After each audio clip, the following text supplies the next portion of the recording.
So I have been neglecting my blog horribly due to being a tad overscheduled. So I'm going to try and do a bit of catch up this week. The other night, I decided to take myself on a date night to see Date Night. I got all dressed up. I looked up show times online, planned out my evening, and headed out the door. On my way to the theater, I was on an overpass when I looked down and noticed the lights of a carnival. Da, da, da, da! I love carnivals. I love carnival rides and games. I love the smell of the food and the noise and the cacophony of the lights and the bombardment of sounds from the crowds and the rides and the games. So I followed my heart to the carnival, stopped by the grocery store to pick up a little money, and off I went. I spent too much money on tickets because I discovered there were only like 4 rides for me to ride, but that was okay. I was having fun. I was also still dressed for my solo date to the movies, so I was walking around the carnival in my orange tank dress shirt, skinny jeans, and leopard print heels. I was totally blending. Really. So I'm going ride to ride. First ride I'm waiting for, a rather attractive 30-something man starts talking to me. I explain that I was on my way to the movies, and that is why I am dressed the way I am. He laughs and admits he was wondering. We chat about the giant slide, the pros and cons of the inflatables versus the old standard fiberglass and potato sack, while we wait to get on the spinny ride we were in line for. Then he asks me about the movie and who I was meeting. No one. I was taking myself on a date night to see Date Night, I explain. Alone? Yep. Why?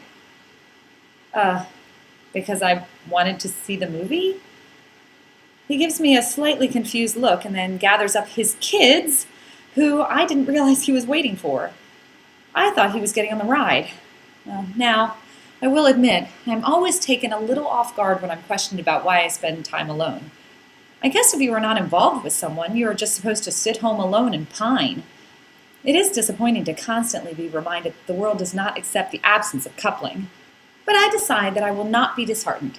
I am on an adventure, and I am having fun. I am also making an impression because I return to my first ride and the attendant says, "You riding again?" The evening proceeds like this. You again? You riding again? Back for another. I even end up with guests on the tilt-a-whirl. 2 little girls who later asked for my tickets, but I told them no. I wanted to ride the zipper. It's a ride. Get your mind out of the gutter. But it was for couple riders only. Damn. Again with the discrimination against singles. So I convinced the goldfish guy to ride with me. Twice. It's time for me to head out, and as I start to leave, feeling rejuvenated by my spontaneous adventure and my life of the party, belle of the ball status, I hear a voice from beside me. So, where are we going? I turn to discover the source of the inquiry, only to find that I am standing in front of the break-a-plate game booth, and the voice is coming from the carny. I'm sorry, were you addressing me, I ask? He repeats, "Where are we going?" I am now entirely confused, and, intrigued by his persistence, I question him as to what he wants. He tells me he finds me interesting, and he sees no ring on my finger, so I stop him in his tracks and explain my status, in as brief but clear a term as I can muster without going into the details.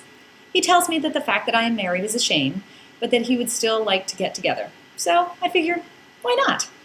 He will be leaving with the carnival, so I give him my number. I leave the carnival with my heart racing and my cheeks flushed. I just got picked up by a carny in my leopard print heels. It was the best movie I never saw.